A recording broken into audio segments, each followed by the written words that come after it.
Шефицата на Агенцијата за меѓународен развој на САД USAID Саманта Пауер ја пофали апликацијата DA, која е развиена од украинската влада со поддршка на USAID. Апликацијата им овозможува на луѓето да се поврзат со нивните влади. Во Украина, на пример, граѓаните ја користат апликацијата за да ги пријават руските војници кои се наоѓаат меѓу нив и да платат даноци. Пауер зборуваше за тоа како USAID ќе им помогне и на другите земји да ја користат апликацијата DA.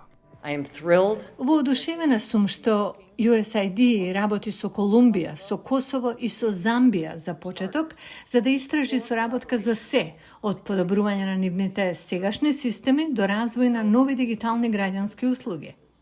Вториот човек на USAID, Ерин Мекке, рече дека граѓаните од различни земји партнери на САД ќе користат различни функции на апликацијата во зависност од нивните потреби. Замбија може би сака само да има електронски пасоши, така на граѓаните им го леснува патувањето.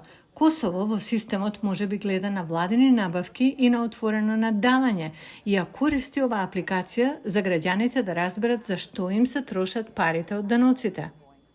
Заменик министерката за дигитална трансформација на Украина Валерија Јонан за гласот на Америка изјави дека Естонија ја користи технологијата и дека најверојатно тој чекор ќе го следат и други земји. Так, наприклад, Естонија, најбільш цифрова држава во Европе. Естонија е дигитално најнапредната земја во Европа, од која Украина научи многу. Тие го прилагодуваат нашето искуство и создадоа апликација базирана на нашата мобилна апликација DIA. Во моментов за апликацијата преговараме со 15 земји. Од USAID велат дека имаат целосна верба во апликацијата DIA, која ќе им помогне на граѓаните полесно да се поврзат со нивните влади. Информациите за луѓето веќе се во дигитален формат на глобално ниво, вклучително и во САД.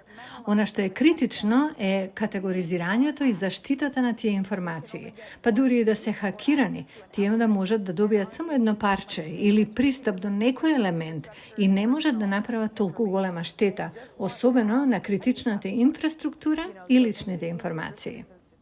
Мекке исто така објасни како благодарение на DIA, USAID може да и помогне на Украина на различни начини.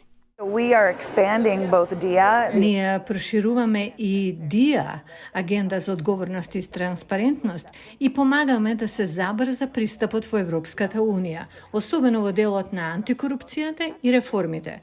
Исто така, инвестиравме многу во енергетската инфраструктура и за да ја заштитиме Украина и да ја поминеме зимата. Од мај 2023 година околу 19 милиони украинци ја користат апликацијата DIA.